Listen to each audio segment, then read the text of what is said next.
விவசாயத்தை நம்பி வாழ்கின்ற இந்த மக்களுக்கு கடந்த காலத்தில் திராவிட முன்னேற்ற கழக ஆட்சி இருக்கின்ற பொழுது திரு ஸ்டாலின் அவர்கள் துணை முதலமைச்சர் இருக்கும் போது தொழில்துறை மந்திரியா இருந்தார். அப்போ மீத்தேன் ஈத்தேன் இந்த டெல்டா மாவட்டத்தில் கொண்டு வருவதற்கு புரிந்துணர்வு ஒப்பந்தம் போட்ட நபர் இன்றைய முதலமைச்சர் ஸ்டாலின். உங்களுடைய விவசாய விளைநிலங்களை பறிக்க பார்த்தவர் இன்றைய முதலமைச்சர் ஸ்டாலின் அவர்கள்.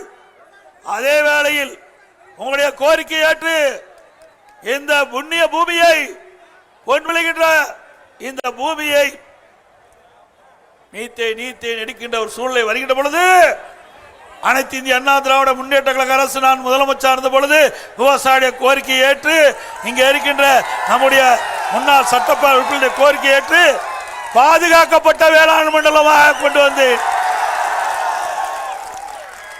நாம தானே கொண்டாந்தோம். உங்க பூமியெல்லாம் பாதுகாத்தாச்சுல. இனி எந்த கொம்மனாலும் உங்க பூமியை தொட்டு கூட பார்க்க முடியாது. உங்க வாழ்நாளும் சரி, உங்களுக்கு பின்னாண்ட வர சந்ததியிலும் சரி, எவராலும் டெல்டா மாவட்டத்தில் இருக்கின்ற பூமிகளை எந்த தொழிற்சாலைக்கு எடுக்க முடியாது.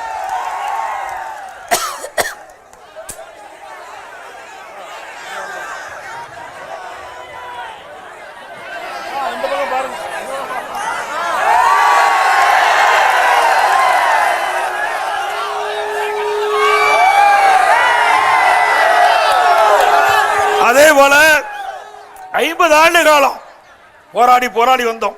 ஒவ்வொரு வருஷம் போராடி தான் கர்நாடகத்திலிருந்து காவிரிக்கு தண்ணீர் பெற்று வந்தோம். அதுக்கு ஒரு நிரந்தர தீர்வு காண வேண்டும் என்று இதயம் புரட்சி தலைவி அம்மா அவர்கள் உச்ச நீதிமன்றத்தில் வழக்கு தொடர்ந்து அது நடைபெற்று வந்தது. மாண்புமிகு அம்மா மறைவுக்கு பிறகு அம்மா வழியில வந்த அம்மாவுடைய அரசாங்கம் சட்ட போராட்டம் நடத்தி உங்களுக்கு ஒரு நல்ல தீர்ப்பை பெற்று தந்தது அண்ணா திமுக அரசாங்கம்.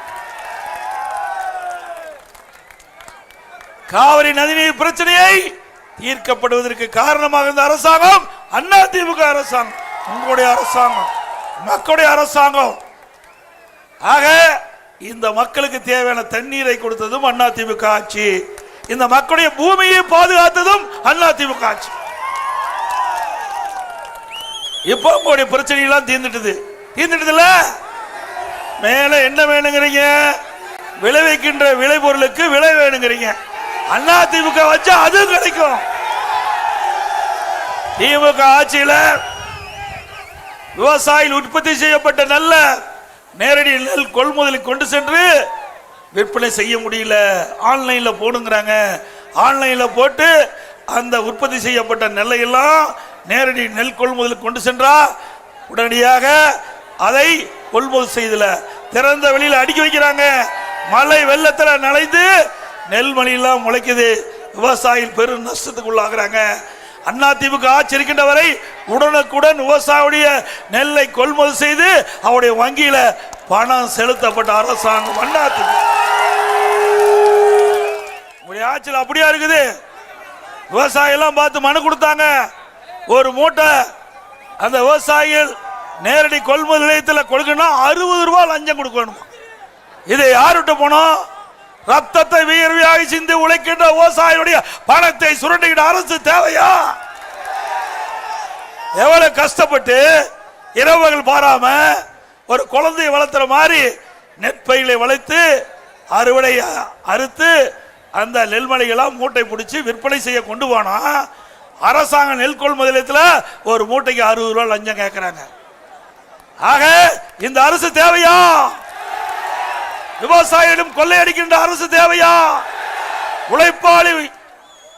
உழைப்பாளியை உறிஞ்சுகின்ற அரசு தேவையா? எவ்வளவு கஷ்டம்.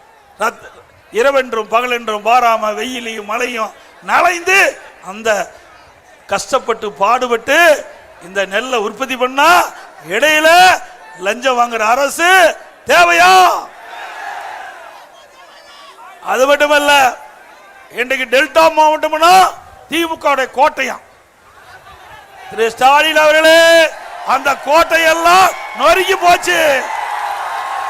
ஒரு முறை மக்கள் ஏமாந்துட்டாங்க, இனி ஏமாற மாட்டாங்க.